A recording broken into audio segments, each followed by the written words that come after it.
Bon alors pour ceux qui me suivent sur Instagram, vous êtes déjà au courant de là où je me trouve, parce que je passe mon temps à poster des stories d'ici. D'ailleurs, ceux qui ne me suivent pas sur Instagram, je vous encourage à le faire tout de suite.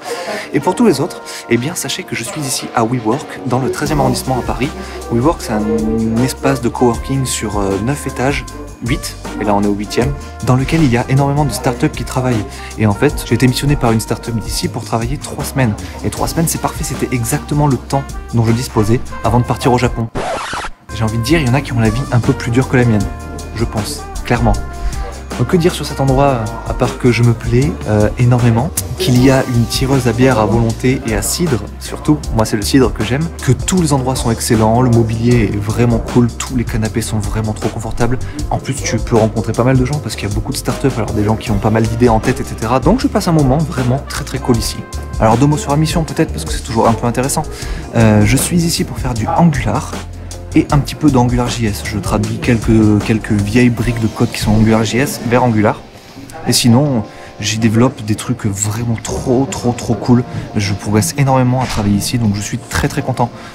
Je vois tous les trucs très actuels, du style les stores, Redux, les form builders hyper techniques. Je sais pas vraiment vous faire tout le détail, mais en tout cas, moi, je vois plein de nouveaux trucs super challengeants.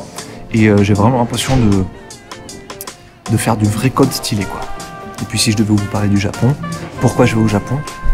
Pour plusieurs raisons. J'ai toujours voulu aller au Japon pour commencer. C'est un pays qui m'attire depuis toujours. J'ai toujours lu énormément de mangas, regardé beaucoup d'animés. J'apprends le japonais depuis 7-8 mois là. Il serait temps peut-être d'aller y foutre les pieds pour voir ce qui se passe. Surtout que j'ai mon meilleur ami qui s'y trouve et mes 2 acolytes de chez Source, boîte que je ne présente plus tellement je vous en parle tout le temps. Donc je vais rejoindre tout ce beau monde là-bas et ça va être très cool je pense.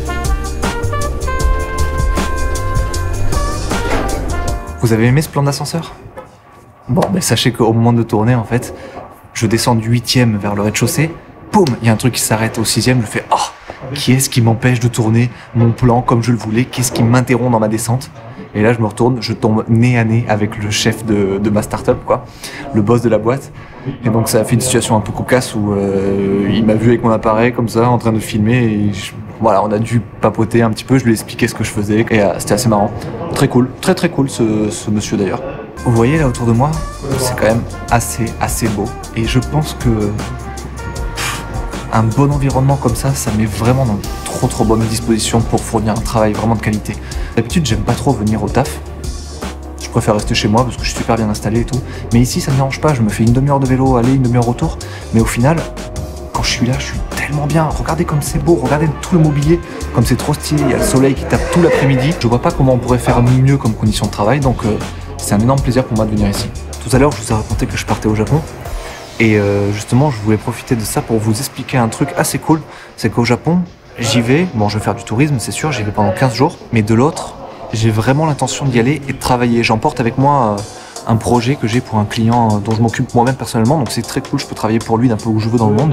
Donc ça, voilà, c'est la consécration absolue du freelance, le fait de pouvoir travailler d'exactement là où tu veux dans le monde. C'est pas souvent que ça arrive, c'est pas souvent d'avoir ses propres clients à soi, bien gérés, avec qui tu t'entends bien et qui fait que tu peux travailler d'un peu là où tu veux, mais là, c'est le cas. Donc, pour la première fois de ma vie, je pense, je réalise ce rêve du freelance là de travailler de l'autre côté de la planète. Et j'y tiens en plus, parce que je veux vraiment aller au Japon et ressentir le mode de vie des Japonais en fait. Donc le matin, je travaillerai et l'après-midi, je ferai un peu de tourisme. Mais je veux vraiment me fondre dans le rythme du pays, quoi. Et voir ce que ça fait que d'être un travailleur Tokyoite.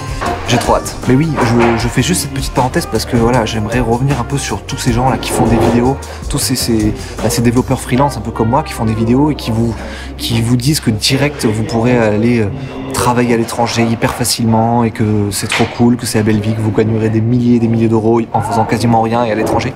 C'est pas tout à fait vrai. Franchement, pour avoir des clients qui te font confiance pour te filer du taf quand tu es à l'étranger, c'est pas si évident que ça. Ça existe, je dis pas le contraire, mais c'est pas non plus... T'auras pas ça au bout d'1 an de développement, quoi. Il faut vraiment que tu crées ton réseau, que tu le travailles bien et que tu te fasses des relations de confiance, etc. Moi, c'est ce que j'essaie de faire à terme. Mais ça fait bientôt 8 ans que je fais du freelancing et j'ai toujours pas ce socle-là alors que je fais ce qu'il faut pour l'avoir, quoi. Donc méfiez-vous des charlatans, c'est un peu la conclusion de cette vidéo. Mais si vous suivez Benjamin Code sur YouTube, vous inquiétez pas, vous aurez la vérité et rien que la vérité.